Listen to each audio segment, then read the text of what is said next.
Company, episode 789 of the podcast, It is Sweeping America, the ever.Torres Sports Podcast. It is Monday, November 6th, 2023, people. I hope everybody's doing well. I hope everybody enjoyed just an unbelievable college football Saturday. When we're sitting there in June, it's raining, you can't go outside, there's no sports on TV. We sit there and say, I wish there was some college football on. Well, that was the kind of Saturday that we wait all spring and summer for. Incredible day, and we have so much to react to on today's ever.Torres pod. We're going to open Alabama LSU. What else is there to say? Nick Saban gets the win, and I'll say this. I think this might be Nick Saban's best coaching job at Alabama. I'll explain why. From there, we'll take a quick break. The big news at USC, defensive coordinator Alex Grinch is out. It needed to be done, and there is one big thing about this I don't think anybody's talking about. From there, we're going to wrap on the rest of the weekend in college football. Michigan smacks Purdue without Connor Stalions. I think that is a good thing. Texas survives K-State. Oklahoma loses Bedlam. Ole Miss beats Texas A&M, and the clock, I do think, is starting to tick on Jimbo Fisher. Before we get started, one quick scheduling announcement. You know, college hoops actually begins on Monday. When you're listening to this, college hoops is going to begin. And I was going to do my season preview on today's show, but there's just too much college football to discuss. So what I think we'll do Monday night, tonight, when most of you are listening to this, we're going to do at some point a reaction to the opening night of college hoops on the ever.Torres pod YouTube page. Now, we'll make sure to play it as a podcast on Tuesday, but if you're not subscribed, make sure to click on the subscribe button on YouTube. Probably go live around 10:30 Eastern when all the good teams have kind of finished up. And then from there, I will also do my national championship and Final Four picks, maybe my national player of the year as well. So make sure to tune in on YouTube. We'll run it on Tuesday. Torres' official college hoops picks Tuesday morning on the ever.Torres pod, Monday night on YouTube. With that said, though, today it is about college football. There is no more time to waste, and let's get to the topic of the day. And the topic of the day, well, topic of the day is pretty much the same as it is every first Monday of November for as long as I've been doing this. Every first Saturday in November, LSU and Bama play, which means that every Monday we're reacting to Bama LSU. There's always a lot at stake. And this year, there's obviously no difference, right? Both teams came into this game in the top 15. Both of them, I think, at the very least, in LSU's case, the fringes of the college football playoff conversation, both very much in the SEC West title chase along with Ole Miss. So there's a lot at stake, as there always is. This year, I think there was a little extra juice. Remember, Brian Kelly comes to the SEC last year, year one, beats Alabama at home, final play of the game. And everyone's starting to say, what's going on there? Is LSU might finally have the perfect coach for that program. They've won big before, despite a Coach O, despite LS Miles. And so there was so much at stake coming into this game.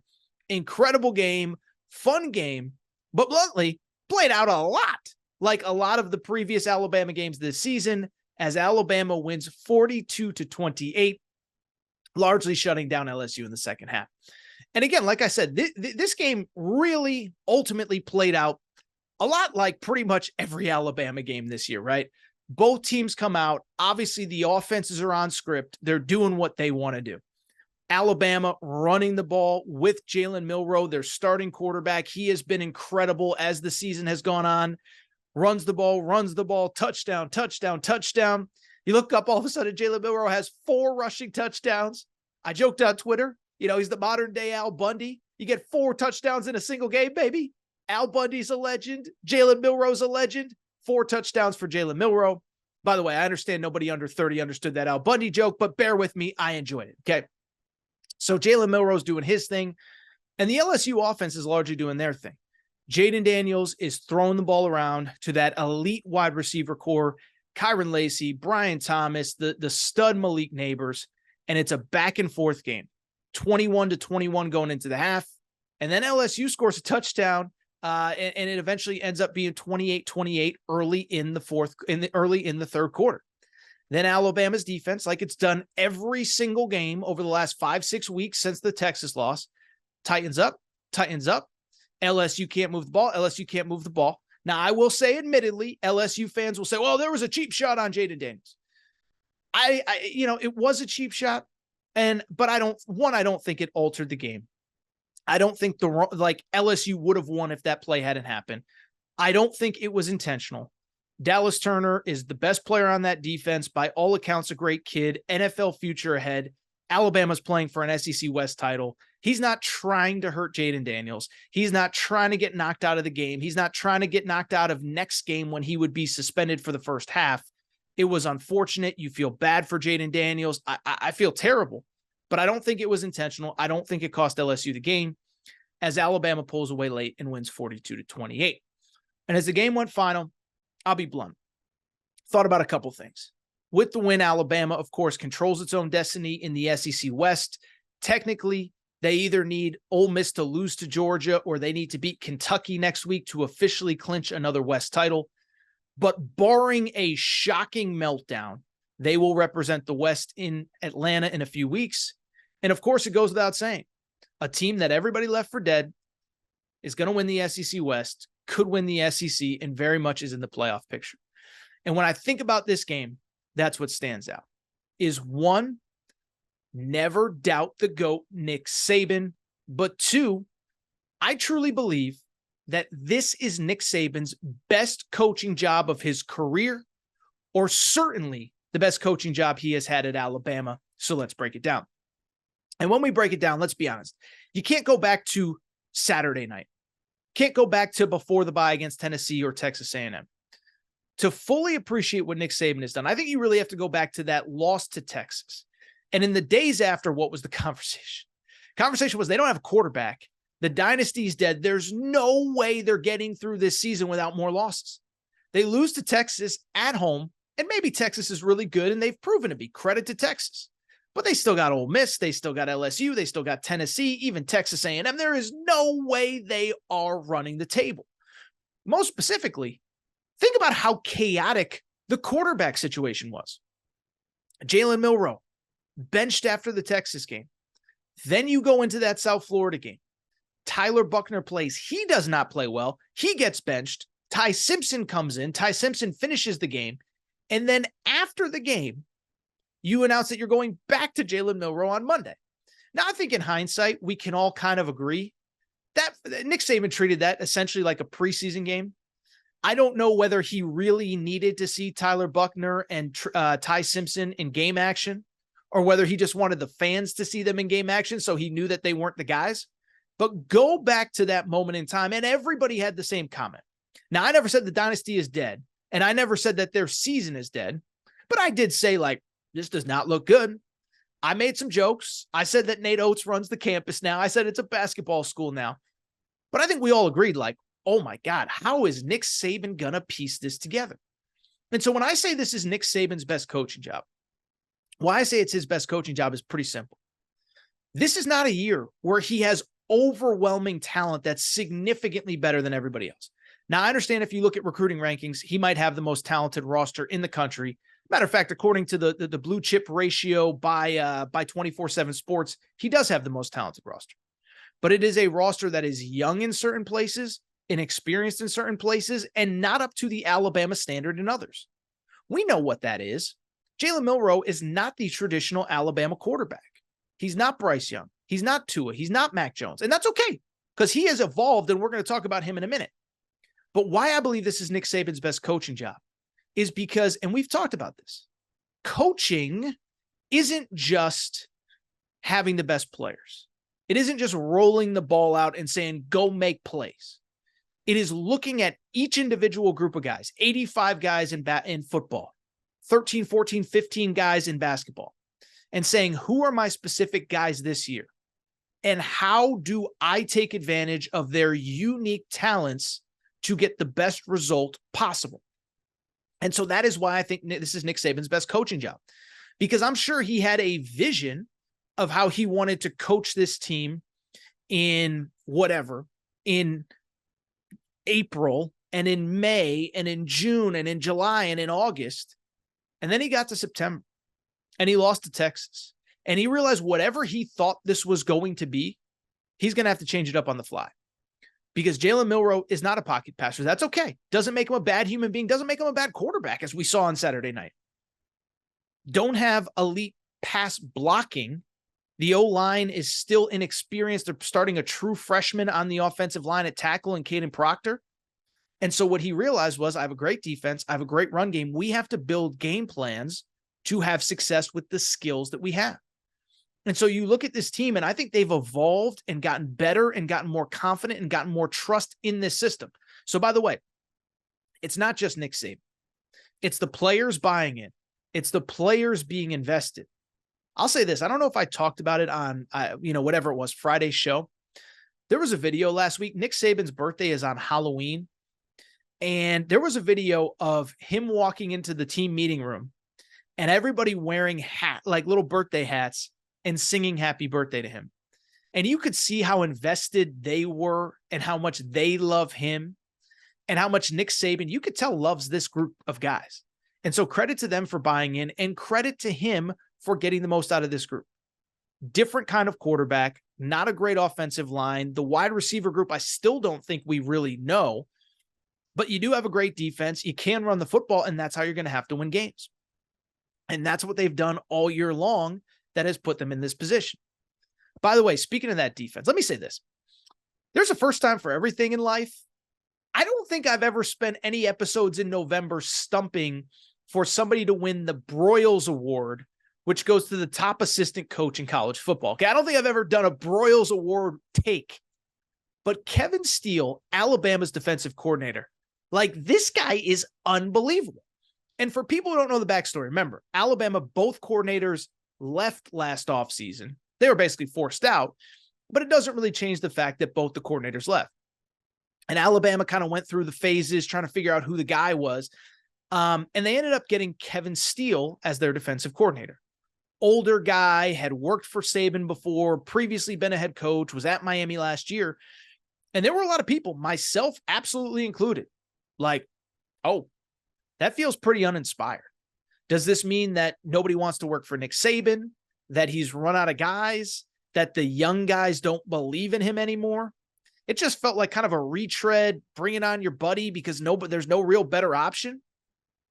Well, Kevin Steele has been unbelievable as this team's defensive coordinator, okay? You know, in their 4 biggest games since the Texas game, okay? Ole Miss at home, Texas A&M on the road, Tennessee at home, LSU at home. Their 4 biggest games since Texas. And by the way, even the Texas game, they led in the fourth quarter. People forget that. And then the defense fell apart because the offense kept going 3 and out.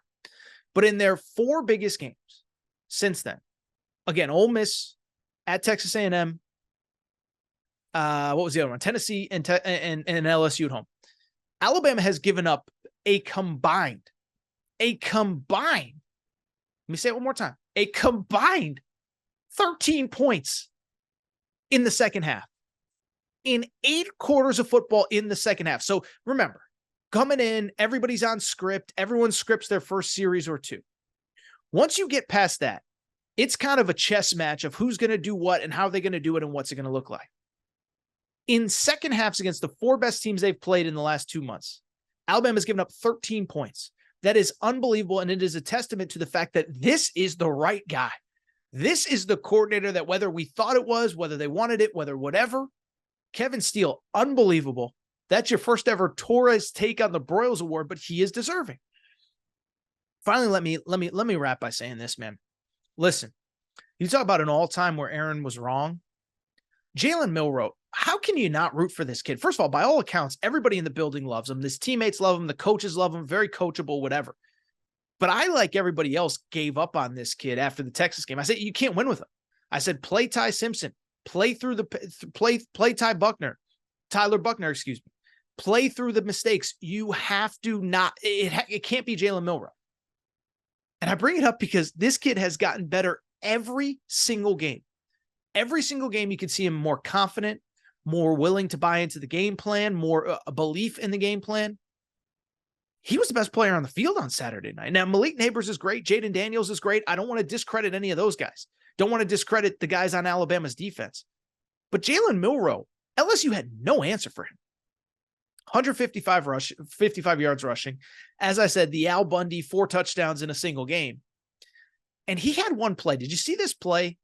I think it was mid to late second quarter, 14-14 game. There was a play where I was just like, this kid gets it. This kid's confident. He rolled out to his left. Okay, rolled out to the left. And he had one of those plays where it looked like it was going to be like a fake throw, essentially, or it was going to be a throw. And what he did was he ran on an angle towards the sideline, froze the entire defense, and then boom, cut it upfield and sprints in the end zone for a touchdown. And I was like, that's a guy that, to use the analogy I just made, he's playing chess when everybody else is playing checkers. He knew that the defense knew what he was going to do. And he just said, screw it. I'm going to fake all of y'all out. And that was when I tweeted swaggy Jalen Milroe, because that's the kind of play a swaggy player makes, a Johnny Manziel makes, a Cam Newton makes. And I'm not saying he is those guys. That's not what I'm saying at all. But you have to have supreme confidence in yourself and in your system and in everything. And so much credit to Jalen Milroe. He's one of the most improved players I've ever seen in a single season. And so you look at Alabama, and I'm bringing full circle. Best coaching job in Nick Saban's career, at least at Alabama, bar none. I've watched every season of Saban's career. I basically started in the media right around when he got there, maybe a few years after. And he's had the most talented team. He's had the best defense. He's had the best offense. I mean, there's been so many iterations of Nick Saban Alabama football. But this year, he has completely built a team that is invested in his style of play. And I give him so much credit. And the crazy part is, after everybody gave up on him, guess what? Beat Kentucky this week. You officially win the SEC West. You're going to Atlanta. Your final 3 games at Kentucky, Chattanooga at home, at Auburn. You win those 3. You're playing probably Georgia, almost certainly Georgia. You win that game, you're going to the college football playoff. Now, I guess there's a scenario where whatever, like something weird could happen. Texas gets in, Texas runs the tape, whatever. If you're 12-1, Alabama, you win the SEC, you're going to the college football playoff. By the way, I'm rooting for it because Alabama was my national championship game in the preseason. But for this team to come as they have, just unbelievable. Like, I'm not going to sit here and lie and say like I'm choking up thinking about it. But how about the GOAT Nick Saban? Just another unbelievable season. This is his best coaching job. All right, this is what we're going to do. Take a quick break. By the way, from the LSU perspective, there's nothing to add. I like Brian Kelly. I've always believed him. I think he's the guy. They need bodies on defense. They just don't have the dudes. I said coming in, you have 2 defensive backs that are basically suspended. Brian Kelly didn't say they were suspended, but he said they weren't practicing and they were not going to be playing. You lose one of your best defensive linemen. You just need dudes on defense. He's going to get there. I have faith. A 12-team playoff era. I think he probably gets in this year, and you never know what's going to happen, but they're going to be fine. LSU fans, you have the right coach, but Alabama was just better. Alabama was better. Credit Nick Saban, credit the GOAT. And that's all, to quote Forrest Gump, that's all I really have to say about that. All right, so we're going to take a quick break. When we come back, we're going to switch gears. The big news on the West Coast. Washington beats USC in a shootout of epic proportions. And on Sunday, Alex Grinch, the defensive coordinator at USC, was fired. This is big. We'll discuss what it means for USC and the one silver lining I don't think anybody's talking about. Quick break. Be right back. Thank you, everybody, as always, for your support of the ever.Torres Pod and ever.Torres Pod YouTube channel. And we have a major announcement as legal sports betting is now in the state of Kentucky. That is right. The ever.Torres Pod and ever.Torres Pod YouTube has partnered with DraftKings Sportsbook and the DraftKings Sportsbook app. And here is the best part. DraftKings has an incredible offer for listeners of the ever.Torres Pod who are first-time customers with DraftKings. This is the deal. Here's what you need to know. Download the DraftKings Sportsbook app. Bet $5 on any game, just $5, and you get $200 in bonus bets instantly when you use the promo code Torres. That's right. It's that simple. Again, first-time customers, download the DraftKings Sportsbook app. Bet $5 on any game. Pro, college, any sport you want, and get $200 in bonus bets instantly when you use the code Torres. Thank you to our new partners, DraftKings Sportsbook. Thrilled to be working with them. Take advantage of their offer now.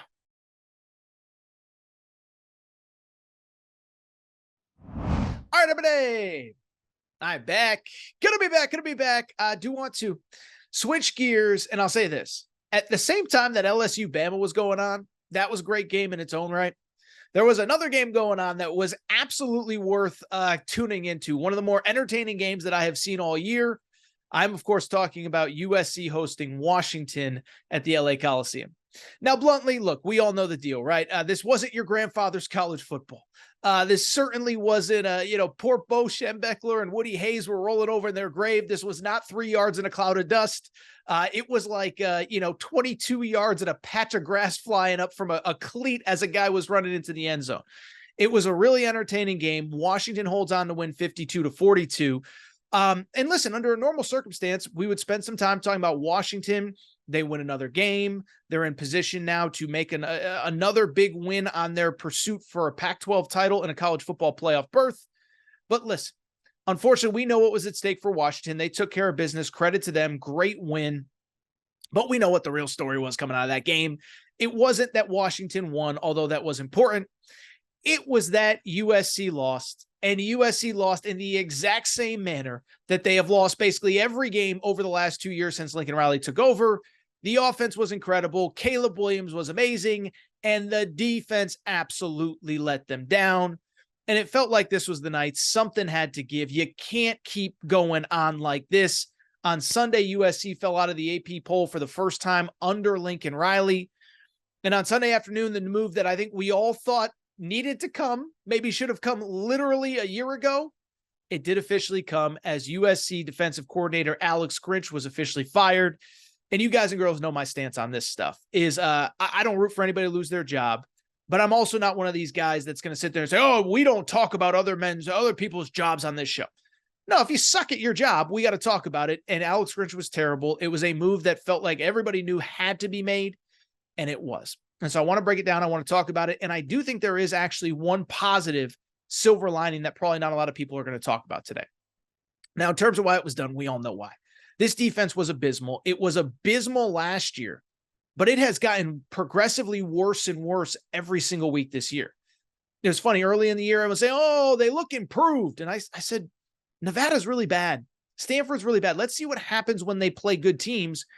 They played good teams, and it has been a debacle, okay? These stats over the last couple of weeks are jarring. Wait until you listen to this, okay? USC in the last 6 games, so they played 10 games so far. They only have 2 regular season games left. Most teams have 3. In their last 6 games, half a season, they're giving up an average of 42 points per game over the last 6 games. 42 points per game. That is insane. 483 yards of total offense during those 6 games in which they have gone 3-3 overall. That is insane. Almost 500 yards of offense. They're giving up 42 points. They now rank 119th in yards per game allowed, and they rank 121st nationally in points allowed, 34 points per game. That is unbelievable. And here is the crazy part. Somehow Saturday may have been the low point. Now, I would argue maybe Cal last week. Cal's not very good. You give up 49 points in that game. But the effort against Washington was embarrassing. First of all the stuff that we've seen all year. Awful pursuit angles. They basically get blown off the ball. I mean, I've watched a bunch of games, USC, obviously, and it feels like every single game, every single time somebody runs the ball, it's like 6 yards before anybody even gets touched. Well, that was essentially what was the case against Washington on Saturday. These stats are jarring, okay? So Washington, almost 600 yards of total offense. That probably doesn't surprise you. You know, Washington, we all talk about Michael Penix. Washington had 316 yards rushing in this game. How about this? 7 yards per carry. This next stat I'm about to give you is one of the most shocking stats that I can ever remember seeing. I heard this and I didn't believe it. You know, Dylan Johnson, Washington's star running back, or he wasn't even a star until Saturday. He was a very good college running back that became a superstar on Saturday night. He had 199 yards rushing before contact.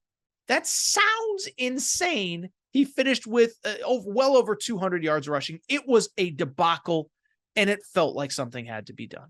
And so obviously, in some ways, let's credit Lincoln Riley. But in other ways, listen, this is something many would argue should have been done after last season. I'm a little hesitant to say that. I know that's been the talking point. Most people feel that way. I kind of sit it back and look, listen, they were 11-1. They won they went to the Pac-12 championship game. And like, if they beat Utah, they were going to the college football playoff. And you could say, well, they weren't going to beat Utah. Utah beat them a few weeks before. Well, Utah beat them by 1 point at home. And remember, in the Pac-12 championship game, Caleb Williams got hurt and USC was ahead. So I do think when you're playing for a conference championship in year one, you're going to a major bowl game, it's a little bit hard to justify firing him. But this was something that had to be done. And I think the only thing that's disappointing besides the obvious is that it's too little too late. And that, as we've talked about on this show for about the last 4 or 5 weeks, you basically wasted a year of Caleb Williams. And listen, say this about Caleb Williams, man. Like, I know there was a lot of narratives about him 2-3 weeks ago. He's, he doesn't care. He's not invested. He's not a great teammate. I'm not in that locker room every day. But what I will tell you is this guy has been just a superstar the last couple games, okay? He put that team on his back and willed them to victory against Cal. I talked about the Cal game on the show last week. I thought it was one of the more incredible performances I've ever seen from an offensive player, because every single possession they needed to score in the second half, and they scored essentially every single possession. Saturday night, going up against another guy that many deemed to be a first-round caliber NFL draft pick, Caleb Williams, like, this is no disrespect to Michael Penix. Caleb Williams is another planet. Okay, first of all, Caleb Williams is 3 years younger than Michael Penix, no injury history, but the plays that he had to make, he didn't have his team rushing for 325 yards of total offense. Instead, Caleb Williams, 300-plus yards passing, 27 of 35, 3 passing touchdowns, 1 rushing touchdown. What that guy did on Saturday, and what he's done, I think, over the last couple of weeks since that Notre Dame game, what it has solidified to me, this guy is an alpha, this guy's a superstar, and this guy is the, no doubt about it, best player in college football. And he's not going to win the Heisman. I actually think what.Next is going to win it. Maybe that's another conversation for another day. But this guy is superhuman. He's had to be every game, and he's making plays out there that nobody else can make. Rolling out, reverse, jumping up to avoid tackle, spinning, twisting, getting first downs, running with his feet, running with his legs. He is unbelievable. And that's who I feel worse for today. I mean, I feel bad for USC fans. I feel bad for all 84 guys in that locker room, including the defense, because they weren't very well coached all year. But I feel bad for Caleb Williams. You can't tell me that kid did not leave his heart out on the field on Saturday night. And we all saw the video of him, kind of going into the stands, grabbing his mom and holding her. But like, you cannot tell me that kid does not have heart, that kid does not care, that kid is not about the right things. And I'll tell you, whoever gets that number 1 pick, whether they get it and they trade it or get it and they keep it, credit to them, because you got yourself a superstar in Caleb Williams. I think the last couple of weeks has really solidified that for me. Don't blame him because the team is 7-3. He has left his heart out on the field every single game. No, he wasn't great against Notre Dame, but he's been great every single other game, and they frankly needed him to be great every single other game. Lastly, let me say this about the move from Lincoln Riley and USC, okay? And I think it's a conversation that not a lot of people are having. I think there is a positive that comes out of this, and this. 2-3 weeks ago, we all heard the rumors about Lincoln Riley, and frankly, I heard the same thing kind of through the grapevine. Could he be seriously pursuing an NFL opportunity outside of this season? And I told you on this show, I said, like, point blank, what I was told is essentially that I don't think he was offered, or I don't think he's pursuing NFL jobs.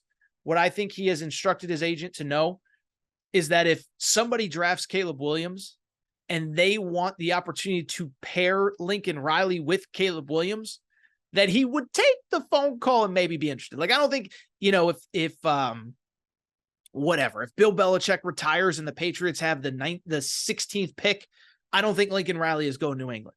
I think if it's the Bears or whoever gets the number 1 pick and Caleb Williams is going there, he would love to continue his coaching career with him. I will say, though, I do think the positive of this Alex Grinch move, I do think if you're totally checked out, you're not coming back, you're going to take any NFL job, I don't know that you make this move, right? There's only 2 weeks left in the season. Everything that you want to play for is essentially done. I know they could backdoor their way into the Pac-12 championship game. I don't think it's going to happen. But I bring it up because what this is Lincoln Riley saying is that change has to happen. It has to start now, and we have to get this thing going in the right direction. And so I bring it up because I actually do think it's a positive. I actually do think that if Lincoln Riley didn't care and he was checked out, he was ready to go to the NFL, I don't know if he makes this move. I think he bites the bullet for 2 more weeks, says we'll get it figured out in the offseason, and then he evaluates his situation from there. Now, I'm also not saying that if the right opportunity comes up that there's 0% chance he'll take it. But what this says to me is that I do believe that he is kind of in it at USC for the long haul, that a change had to be made, that he knew it, and that he is ready to evolve with the next into the next generation of USC football. And I think this can be a positive, right? We talked about it a few weeks ago with Ryan Day. Ryan Day, that Oregon loss in 2021, it opened his eyes that you cannot keep going on like this, that at some point you're not going to have the best offense in college football, a top 5 pick at quarterback, and at some point you are going to have to rely on your defense. It led to changes, it led to the hire of Jim Knowles, and it led to the evolution of Ohio State football. I don't know if that's exactly what Lincoln Riley is thinking, but I do think he realizes if I'm going to be here for a little while, if I'm not going to the NFL, if whoever drafts Caleb Williams doesn't want me, or if I just want to stay here, that something has to change and that I am ready to make that change internally. So sometimes a negative can turn into a positive, and I think this is it. I feel bad for Caleb Williams. I wish we could have seen Caleb Williams on a big stage against an Alabama or a Florida State or whoever, but it wasn't meant to be. Alex Grinch fired as he should have been. All right, so what I'm going to do, take a quick break, come back. We're going to wrap the rest of the weekend in college football, and boy, oh boy, was it a doozy. We're going to talk Michigan. They look pretty good. What does that say about Connor Stalions? And we'll recap the rest of a busy weekend in college football. Quick break. Be right back. All right, everybody. I'm back. Good to be back. Good to be back. Final segment of the show. So good to be back. Do want to go ahead and wrap with the rest of a very busy Saturday in college football. And it's funny because, I tweeted this out, but ultimately this Saturday in college football, it just felt like one of those Saturdays that you wait all summer for, right? It's June, it's rainy, you can't go anywhere, you can't go to the beach, you can't have any fun. And you sit there saying, man, I wish there was some college football on my screen. Well, this Saturday was one of those Saturdays that just makes college football. Great games, great finishes from about 2:30, 3 o'clock Eastern time, straight through till like 11, 12, midnight. Just a great Saturday of college football. We've talked about a lot of it. Let's go ahead and wrap the rest of the show with a bunch of different games. And the place I do want to start is a place that I could have never imagined wanting to start even 3 or 4 weeks ago. Purdue at Michigan in Ann Arbor, 7:30 p.m. Eastern, night game. And we know why we're talking about this game. It's not because it was a rematch of last year's Big Ten championship game, Purdue stinks. It's because this was the first time that really Michigan has taken the field since all this Connor Stalions stuff broke. I know technically it broke right before the Michigan State game, but nobody really knew all that much about what was going on at that time. Then Michigan goes into the bye, and that was when it got crazy. It was like every single day there was a new story coming out about this team and about this program, about what Connor Stalions did. And so I did think it was important for them to get back on the field just to play football and quiet some of the noise. The big question was, how were they going to look? And was it actually going to quiet the noise, or was it just going to heighten the noise even more? Said it on Friday's show. I said, listen, if this is a 20-13 game going into the fourth quarter and Michigan can't move the ball, that's probably not a great sign for the Michigan fans who believe that Connor Stalions' impact on this program wasn't as big as many in the media have made it out to be. Well, Michigan on Saturday, they beat Purdue 41-13, a game that wasn't nearly as close as the final score would indicate.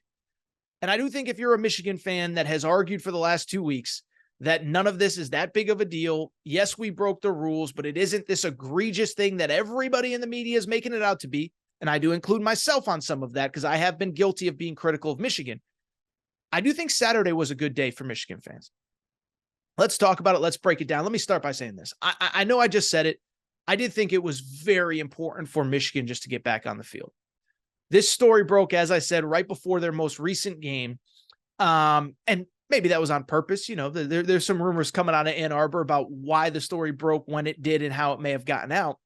But like I said, it was like every single day there was a new story. And so for Michigan, you had to get back on the field. You had to quiet some of the noise. We know that Tony Petitti, the Big Ten commissioner, was on campus on Friday. And I thought they largely looked mostly like they did before the bye. Now, I know people would sit there and say, well, Torres, they only won by 28. They were a 32-point favorite. They were destroying everybody before the bye, beat Indiana by 52, beat Minnesota or 45, beat Minnesota by 45, beat Michigan State by 49. They only beat Purdue by 32 or 28. Even Indiana or even Ohio State, you complain about Ohio State's offense all the time, Torres. Ohio State beat them by 30 plus. So what does that say about Michigan? Well, if you watch the game, Michigan was in complete control from start to finish. There was never a doubt. Michigan jumped out to a 30-0 lead. They were up 14-0, scored 2 touchdowns on their first 2 possessions. And even the 13 points, which is the most that Michigan has given up all year. If you watch the game, it was fluky. One of Purdue's field goals came right before the half after Michigan went for it on their own 34-yard line. I was watching the game. Even Todd Blackledge was like, wow, why did Michigan do that? Just punt the ball, make them go the length of the field. They can't do it. And then Purdue scored a touchdown late in the game when the game was basically over. So you really didn't give up basically anything. The offense was fine. It wasn't elite, but J.J. McCarthy threw the ball really well. You know, the run game, for what it's worth, has not been as good this year as it had been in previous years. So if you want to use the run game as some sort of indictment, it's like, well, the run game hasn't been good all year. So like I said, I think this is largely a positive for Michigan going into the final home stretch of the season. And I will say, like, first of all, let me even say this. I say this as somebody who's been critical of Michigan. I do think at this point, though, the story has largely pretty much gotten out of hand. You know, one, it's clear that somebody is leaking story after story after story after story to kind of keep this in the news. I mean, that feels pretty obvious to me. It's not to say that Michigan didn't break the rules, but at the same time, and I tweeted this on whatever, Friday or Saturday, I said, like, the idea of 13 ADs, 13 coaches getting on a call without Michigan and basically bashing them and pushing for the Big Ten to suspend them or do whatever. Like, I don't buy it. And I said it. It's like, you know, even criminals get due process. Even criminals have a lawyer that's allowed to represent themselves. So for Ohio State and Wisconsin and Michigan State to get on an AD and just bash, when we really still don't know a lot of stuff. Now, we know Connor Stalions bought tickets. We know Connor Stalions, whatever. And we even know that some of those tickets were used this year. But one thing we do know, we know they didn't steal Purdue signs, because Purdue, all week long, Ryan Walters was complaining about, well, we have to change our signs and this is a new language and blah, blah, blah, blah, blah. It's like, no, you just stink. You took over the best team in the Big Ten West and you stink. Okay. I don't want to hear it from you. But what I would also say is, while I do think that rules were broken, like, I do think this is going to quiet down one way or the other. And I kind of stand by what I said on Friday's show. I think there's a lot of pressure internally on Tony Petitti, the Big Ten commissioner, to do something about Michigan. But as I said, I think it's going to quiet down one way or the other, because Michigan, I would argue, probably has the 3 toughest games left on its schedule still ahead. At Penn State this weekend, at Maryland, Ohio State to end the regular season. Now, you could argue, is Maryland really the 3rd toughest game on their schedule? Maybe it was Rutgers, maybe it was Nebraska, maybe it was whatever. Whatever. The point I'm trying to make is that they have 3 really tough games ahead. As I said, we know Purdue switched signs. Penn State and Ohio State are certainly going to do the same. And so this is going to end in one of 2 ways. If Michigan goes to Penn State and wins, 28-3 and looks as dominant as they have all year, what leg is Penn State going to have to stand on? By the way, what leg is Minnesota or Michigan State or whoever is being critical have to stand on? Like, I get it. You're frustrated. I get it. But if Michigan runs the table and beats Penn State, beats Maryland, beats Ohio State, it's going to be hard to argue that this whole thing, that the integrity has been compromised of the entire season. Because at the end of the day, 3 toughest games left on the schedule, half of your Big Ten slate essentially happened after this scandal broke. And beyond that, you won the games on the field. Ohio State, there's going to be no excuse if you lose to Michigan. Like even if they were illegally breaking the rules and in your stadium early in the year, they got caught, you changed your signs, whatever. I'm going on, but you get the point. Do I believe that Michigan should not be punished at all? I never said that. If we go through the process and we find out that that stuff was done, then yes, you do have to punish Michigan. Now, what I think is important, and this is the part everybody says, well, it's we know they bought tickets and we know they bought flights and we know they did this and we know they did that. I guess my question that we're still trying to figure out, how much did Jim Harbaugh know? How much did the assistant coaches know? Et cetera, et cetera. And as of right now, we still have no proof that anybody outside of Stalions and kind of his inner circle of guys and girls were involved here. And so I'm going on and on. But the point I'm trying to make, I think this gets resolved one way or the other without the Big Ten jumping in. If Michigan runs the table, it's going to be hard for me to argue, maybe some of you will feel differently, that they're the best team in the Big Ten. And if they lose, and if they get beat by Penn State 24-6 next week, and they can't move the football and they're a total disaster, then we'll say, yeah, maybe Connor Stalions had an impact. But as I said, I do believe, in my opinion, I thought that win over Purdue was largely a positive sign. Purdue basically didn't move the football at all. Michigan wasn't perfect, but by the way, the weather wasn't great. Haven't run the football all year. I thought it was a good day for Michigan. Now, if you're a Michigan fan, you know what this reminds me of? Reminds me of the scene in a Major League when they know that the owner doesn't want them to win. And it's either, I can't remember if it's Lou Brown, the manager, or Roger Dorn, but he says, I guess there's only one thing to do, win the whole you-know-what thing. Michigan, go out, destroy Penn State, go out, destroy Maryland, go out, destroy Ohio State, and there's going to be no debate. All right, let's get to some of the other results from Saturday. It was a great day of college football. Want to start the thriller between Kansas State and Texas in Austin. Remember, Texas is currently without their starting quarterback, Quinn Ewers, and for about 2.5 quarters, didn't really felt like they need him. They were up 27-7 at one point. Kansas State made some adjustments. I'm not a scheme guy. Joel Klatt talked about him on the game.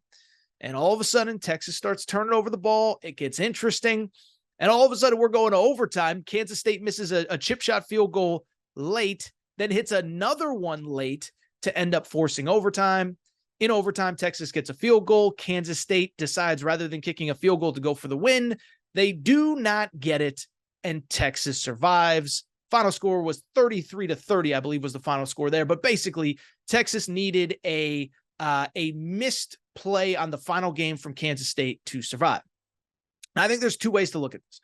One, I want to give a little bit of credit to Texas, because this is a game, if you've watched Texas through the years, this is a game that they normally lose, okay? This is a game that Texas is, I'm tripping over my words, Texas is, and they find a way to lose. They're up 27-7. They blow the lead. They end up losing. That's a game that in previous years that happens. Or Kansas State just comes to town and beats them when Texas has everything to play for. So credit to them for finding a way to win. Credit to their defense for doing what they needed to do late. I'd also argue, I don't think Texas can win out with Malik Murphy, the backup, as their starting quarterback. Not a knock on the kid, not going to criticize him. He's not the worst player that I've ever seen. But if you watch that game, he was not great. He finished the game, as a matter of fact, 19 of 37 passing, 51% completion percentage, 1 touchdown, 2 INTs, missed some easy throws, made some bad throws. It didn't help that there were some fumbles by some skill position guys. But as good as Texas is, I do think they need Quinn Ewers. And this was something we talked about on Friday's show. Just said, I don't think that this team can win out playing the way that they are. I basically said, like, they're good everywhere else, but they need that elite quarterback for everything to come together, for all of the pieces to fit. And I don't see it. And so Texas, they have 3 regular season games left, pretty much like everybody else. They have at Iowa State, which is a good team, at TCU this coming weekend, and then Texas Tech to end the regular season. I don't see them running the table. Now, if they run the table, they're going to the college football playoff. I don't know who is where, blah, blah, blah, blah, blah, but they would be 12-1. Their only loss would be to Oklahoma on a neutral field. And I think increasingly that Alabama win looks better and better, obviously. But I just don't see the scenario with Malik Murphy, how they win out. Maybe Quinn Ewers is back for whatever, but it sounds like he's not going to be back anytime soon. I think Malik Murphy is going to have to start another game or 2. I don't see Texas winning out. Staying in the Big 12, okay? We talked about how there was a 5-way tie atop the Big 12 standings coming into this weekend. Oklahoma, Oklahoma State, Kansas State, Texas, Iowa State. Well, we just talked about Texas surviving. We didn't mention it, but Iowa State ended up losing yesterday, which was their second Big 12 loss of the season. They lost to Kansas. And then the other one, it was Bedlam, literally and figuratively, between Oklahoma State and Oklahoma. For those of you who did not watch this game, this was a great, great, great game. And as I said on Friday's show, just there was so much emotion in this game because this is obviously a series that has been played for well over 100 years. Oklahoma is leaving for the SEC. And unlike some of these other rivalries, right? Like Washington State, the Apple Cup, Oregon State, the Civil War. It sounds like those are going to continue post realignment. Oklahoma State has flat out said, we will never play Oklahoma again. Now, do I believe that is going to happen forever? I do not. But at the same time, when I look at this game, this scenario, this rivalry, it sounds like it's not going to be played in the near future, certainly not as Mike Gundy is the head coach. Well, with that said, credit to Mike Gundy because the Oklahoma State Cowboys, big mistake there. The Oklahoma State Cowboys got the win in what could be the final bedlam of basically the history of the rivalry. Listen, the thing I'll say about this game, I know there was a very sketchy late pass interference call that wasn't made. But at the end of the day, Oklahoma didn't lose this game because of the refs or because of a bad call. They lost because Oklahoma State was the better team. I give Oklahoma State a lot of credit. I give Mike Gundy a ton of credit, okay? So I tweeted this out, but I think it's worth noting. Like Oklahoma State, Mike Gundy is kind of like in that Dabo category of college football is changing and I'm not cool with it. I'm not paying my players. I'm not going to bend over backwards for them, whatever. And I think he's okay with NIL. He's not okay with like collectives just writing a check for doing nothing. And so I bring it up because they lost basically everybody off last year's team. I think they lost 18 total players to the portal. But how about this? Starting quarterback Spencer Sanders from last year, gone. Leading rusher from last year, gone. Top 2 wide receivers, gone. Best linebacker Mason Cobb went to USC. Best defensive back leaves. So on top of everybody that graduated, they just lost their starting quarterback, best running back, 2 best wide receivers, best defensive back, and best linebacker. And Mike Gundy is sitting at 7-2 right now and just beat Oklahoma. I'll say this, like Mike Gundy, bottom line, this dude might be the best coach in college football. I'm not even being sarcastic. Like Saban's amazing. Brian Kelly's amazing. Whoever else you deem to be amazing. Mike Gundy doesn't have 1/1000th the natural talent that Nick Saban has. And most of his best talent, he lost this past offseason. Yet he beats Oklahoma in Bedlam, last game of this series for the foreseeable future. And now Oklahoma State controls their own destiny in the Big 12 championship race. They, like Texas, both have 1 Big 12 loss. And if Oklahoma State wins out, and if Texas wins out, it's going to be Oklahoma State versus Texas in the conference championship game. I'd actually argue their path is a little bit easier than Texas's. Like Texas, they have 2 road games at Central Florida, at Houston, then BYU at home. Those are not very good football teams right now. Central Florida is 4-5. BYU is 5-4. Houston is 4-5. Oklahoma State wins out. They are going to the Big 12 championship game where they will likely play Texas. I give them a ton of credit. I give Mike Gundy a ton of credit because this guy, man, he lost a lot. This program doesn't miss a beat. They're 7-2, have a chance to compete for a Big 12 title. A couple other results that are worth noting. Number 1 Ohio State won. It was not pretty against Rutgers. I'm not going to spend a ton of time on this. This game just confirmed what we know about Ohio State. They are the exact opposite of everything Ohio State has been the last couple of years. Offense really is struggling, but that defense really does carry them. They finished the game actually with fewer total yards than Rutgers. They trailed 7-6 at halftime, but they find a way to get the win. Good news for Ohio State. They have had a brutal schedule, so I don't want to dismiss what they've done. But Ohio State, their final 3 games, they obviously have Michigan to end the year, but Minnesota at home, Michigan State at home, those should be 2 dominant wins. So they should be able to get right for Michigan. And then as we just said with Michigan, we'll find out just how good they are when they play late in the year. Georgia, the number 2 team in the country, nice win over Missouri. Missouri's a good football team. I give Eli Drinkwitz credit. I've been critical of him. I've made fun of him. I've cracked my jokes. But that is a good football team. They went between the hedges. Georgia gets the victory. I'll say this.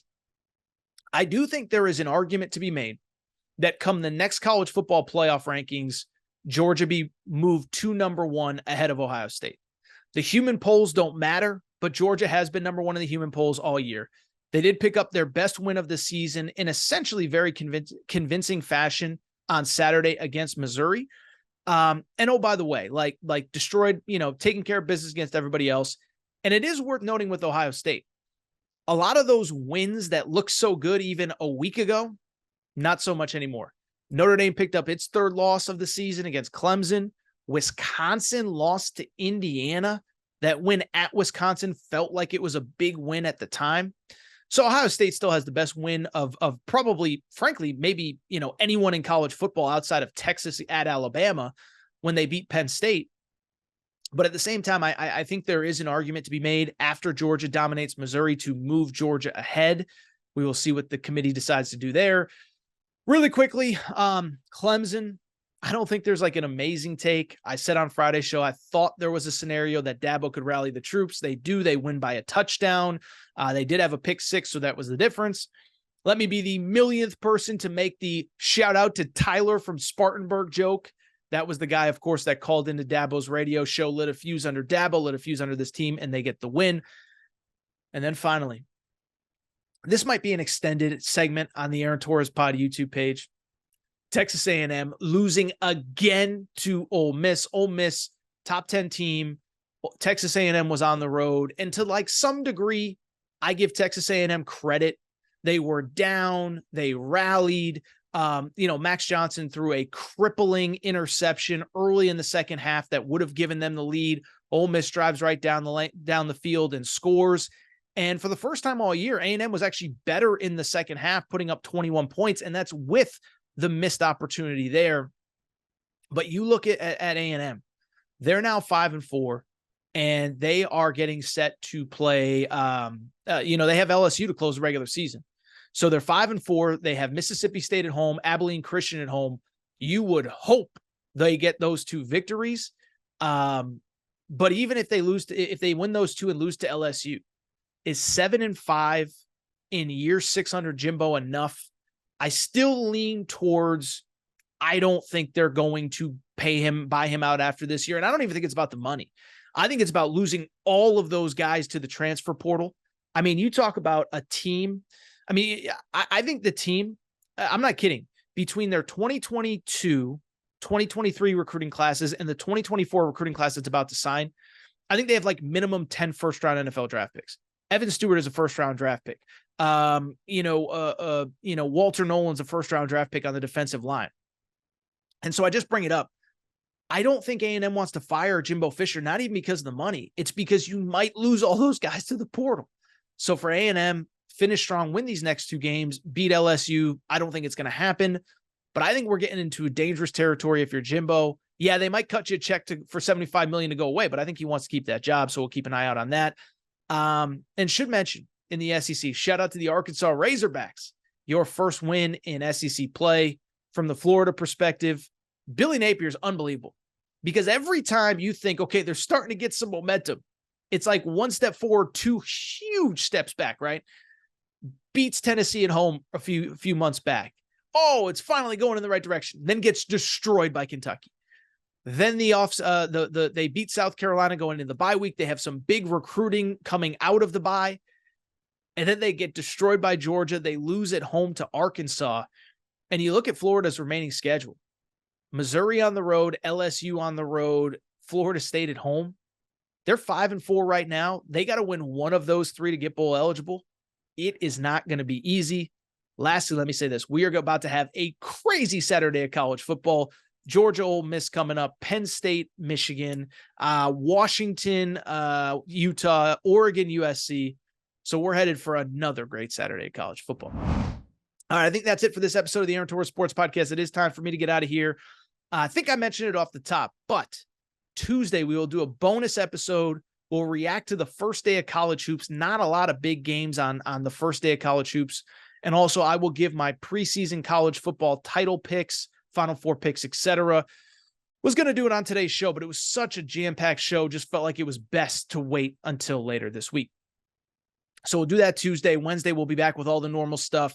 Probably start previewing that mega weekend of college football. Again, Penn State, Michigan this weekend. Ole Miss, Georgia will be a top 10 matchup.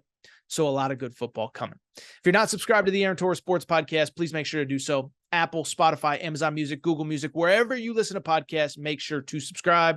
Also, make sure to rate and review the show. Listen, go ahead, give us a quick 5 stars. When I was critical of Michigan a few weeks ago, I got a lot of 1-star reviews from Michigan fans who were not happy. Give me a 5-star review on Apple or Spotify. Really would appreciate it. Make sure you're subscribed on YouTube. ever.Torres on YouTube, easy to find there. And follow on social media at Aaron_Torres on Twitter, ever.Torres Pod on Instagram, ever.Torres Pod on TikTok as well. I hate to brag, but I'm turning into a huge TikTok star here. Not really, but I do enjoy the platform, so make sure to follow me there. And I do think that's all for today's show. Shout out to Torrin Cray.